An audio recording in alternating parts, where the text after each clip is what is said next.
Hello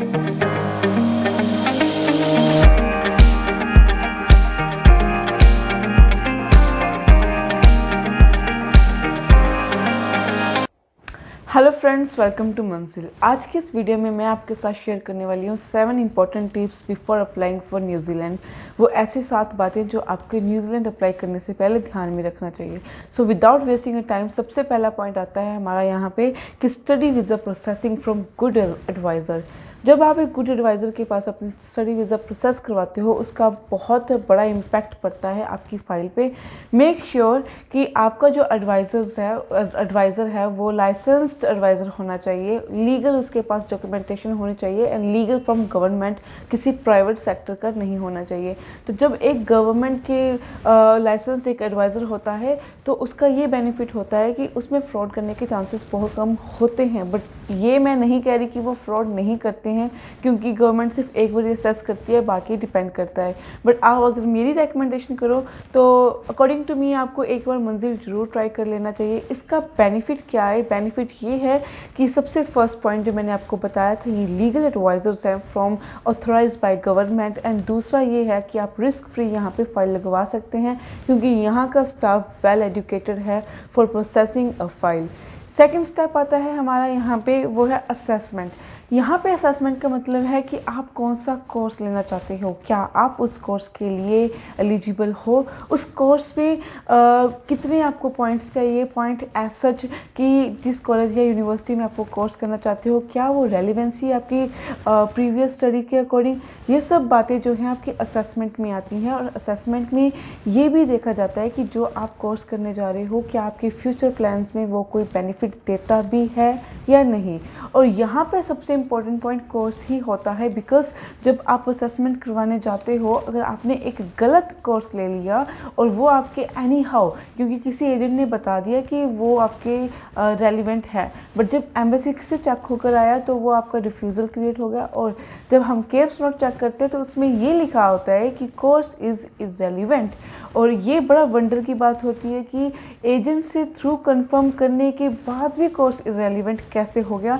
सो सिर्फ हमें subject match नहीं करने होते, वो भी मैच करना होता है कि जब आपकी एसओपी लिखी जाती है, क्या वो आपका कोर्स अच्छी तरह से जस्टिफाई कर पाता है, डिस्क्राइब कर पाता है, और उस कोर्स से आपको फ्यूचर में जो कनाडा जा रहे हो या न्यूजीलैंड जा रहे हो उसमें कोई बेनिफिट है आपकी पॉइंट सिस्टम में या पीआर सिस्टम में। आपको इलीगली बता रही हूँ, अगर आप एसओपी में पीआर लिखोगे तो सीधी सीधी रिफ्यूज़ल है। तो क्या आपकी जो पीआर सिस्टम है कि अगर आपने वहाँ पे रहना भी है तो क्या उसमें बेनिफिशियल होता है। तो ये पॉइंट बहुत इंपॉर्टेंट है असेसमेंट का, जो कि मैं हर वीडियो में बोलती हूँ। और असेसमेंट भी एक वेल एक्सपीरियंस स्टाफ मेंबर, जिसे मैं कहती हूँ एडवाइस जो देता है हमें, कंसल्टेंट ही कर सकता है। अगर आप प्राइवेट लिमिटेड जाते हो, प्राइवेट लिमिटेड के पास बहुत सारी नॉलेज होती है, ऐसी कोई बात नहीं है, बट एक रिस्क जो है हमेशा फील होता है। एंड ये एक फाइलिंग प्रोसेस वाला ऐसा काम है कि इसके साथ हम रिस्क नहीं ले सकते। थर्ड पॉइंट आता है हमारा डॉक्यूमेंटेशन का। डॉक्यूमेंटेशन की जो प्रेपरेशन होती है वो बहुत क्रूशियल होती है। मैंने बहुत बार कहा है, डॉक्यूमेंट्स लाइक कि जो आपने एप्लीकेशन फॉर्म फिल करना है वो से लेकर और बाकी के डॉक्यूमेंट्स लाइक आपके education document, finance document, medical document, आपका वर्क डॉक्यूमेंट, या फिर पास्ट हिस्ट्री में आपने कोई काम किया था उसका डॉक्यूमेंट। तो ये जो भी है, ये इसका एक सिस्टम होता है। ये नहीं है कि इसकी कोई सीरीज़ होती है कि कौन सी सीरीज़ में लगेगा, ये नहीं लगेगा, ये सिर्फ मिथ होती है। बट इसका एक सिस्टम होता है हर चीज़ का, जो कि हर चीज़ हम आपको यहाँ नहीं बता सकते, बट एक वेल एक्सपीरियंस पर्सन को इसका पता होता है। और अगर आपकी डॉक्यूमेंटेशन में भी अगर कोई प्रॉब्लम आती है, इन केस अगर आप कोई भूल जाते हैं डॉक्यूमेंट लगाना, अगर आपकी पास्ट हिस्ट्री है एंड यू थिंक कि ये लगाना कोई मैंडेटरी नहीं है बिकॉज आपने सब कुछ लगा दिया है, तो you are making a mistake. Because embassy जो होती है जब आपकी फ़ाइल प्रोसेस में लगाती है, आपका सब कुछ जो है वो असेस करती है, उसके बाद ही आपको जो है अप्रूवल देती है। एंड अगर उनको पता लग जाता है कि अगर आपकी डॉक्यूमेंटेशन मिसिंग है तो आपका रिफ्यूज़ल आने के काफ़ी चांसेस हैं। और जो लोग कहते हैं कि कुछ नहीं होता कुछ नहीं होता, गाइज़ वो लक बाय चांस होता है और सबका लक सेम नहीं होता। फोर्थ पॉइंट यहाँ पे है गैप की आप टेंशन मत लीजिएगा अगर आप न्यूजीलैंड के लिए स्टडी करना चाहते हैं। क्योंकि बहुत एजेंट आपको कहते हैं कि अगर आपके 2 से 3 साल के, चाहे आप पढ़ रहे हैं या पढ़ चुके हैं या पढ़ने वाले हैं, तो अगर बीच में 2 से 3 साल का गैप आता है तो वो आपको कहते हैं एक्सपीरियंस सर्टिफिकेट लगाने के लिए। और ऑन दी अदर हैंड आपको कहा जाता है कि कोई भी या कंप्यूटर कोर्स है या एक्सेट्रा कोई भी कोर्स का आप या फेक सर्टिफिकेट है वो इजीली बन जाता है, वो लगा लीजिए।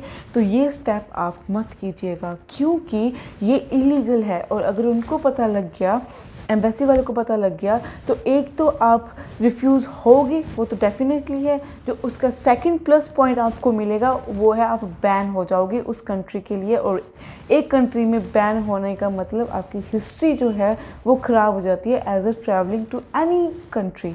तो आप ये मत कीजिएगा। इससे अच्छा है आप अपनी जो फाइल है उसे डॉक्यूमेंट से अच्छे से असेस करवा लीजिए, चाहे आप 2 साल का गैप है चाहे 3 साल का गैप है। क्योंकि कई एजेंट आपको कहते होंगे, बहुत एजेंट आपको कहते होंगे कि अगर आपने गैप जस्टिफाई नहीं किया तो आपका वीज़ा नहीं लगेगा। That might be true in the Canada scenario, but अगर हम न्यूजीलैंड की बात करें, न्यूजीलैंड में ऐसा कोई सीन नहीं है। अगर आप एक अच्छे एडवाइज़र के पास जाते हो, अगर वो जेन्युइन है, लॉयल है, तो आपको वो क्या करता है, आपकी फ़ाइल अच्छे से असेस करता है, उसी 2-3 साल को आपकी SOP या फाइल में असेस करके देता है। So you do not worry about your gap अगर आपका गैप है and if you want to study for New Zealand. और इसके बाद हमारा जो पॉइंट आता है, 5th होती है इंटरव्यू प्रेपरेशन। इंटरव्यू प्रेपरेशन एक ऐसा स्टेप है न्यूजीलैंड की फ़ाइल के लिए कि आप इस तरह की इंटरव्यू प्रेप कीजिएगा। सबसे पहले यहाँ पे क्वेश्चन आता है इंटरव्यू क्या होता है। इंटरव्यू होता है जब आप अपनी फ़ाइल प्रोसेस करते हैं तो एम्बेसी वाले आपको कॉल करते हैं, पूछते हैं आपके कोर्स के रिगार्डिंग, आपके यूनिवर्सिटीज़ एंड कॉलेजेस के रिगार्डिंग। ये सब कुछ जो पूछते हैं इसको हम एक लिमिटेड नेम देते हैं, जिसे कहते हैं हम इंटरव्यू। और इंटरव्यू आप इस तरीके की कीजिएगा कि जब आपकी मेन डे इंटरव्यू होगी तो आपको बड़ा नॉर्मल लगेगा। तो इसके लिए भी मैं आपको रेकमेंड करूँगी एक अच्छी इंस्टीट्यूशन से इंटरव्यू की प्रेपरेशन की, वो आपको इस तरह की हार्ड इंटरव्यू करवाएं कि अगर आप एम्बेसी में चाहते भी हैं इंटरव्यू देने के लिए वो आपको बहुत नॉर्मल लगे। एंड अगर मुझसे पूछोगे देन आई अगेन रेकमेंड मंजिल कि आप यहाँ पे आके एक अच्छी प्रेपरेशन कर सकते हैं इंटरव्यू के लिए। एंड यहाँ पे मैं एक बात वॉन्टर जरूर करूँगी कि इंटरव्यू की वजह से किसी का रिफ्यूज़ल नहीं आना चाहिए, बट मोस्ट ऑफन बच्चे जो हैं वो इंटरव्यू में ही रिफ्यूज़ल लेके आते हैं। और बल्कि इतना ये होवा नहीं होता है, बहुत ईजी होता है इफ़ यू प्रिपेयर वेल। अब यहाँ पे 6 पॉइंट आती है हमारे रिक्वायर्ड फंड्स। और इसके बाद जो एक और पॉइंट है ये मैं आपको जो है अगली वीडियो में एक्सप्लेन करूंगी। एंड आई होप जो आपको ये पॉइंट्स है बहुत बेनिफिशियल लगे होंगे before applying New Zealand study visa. Thank you.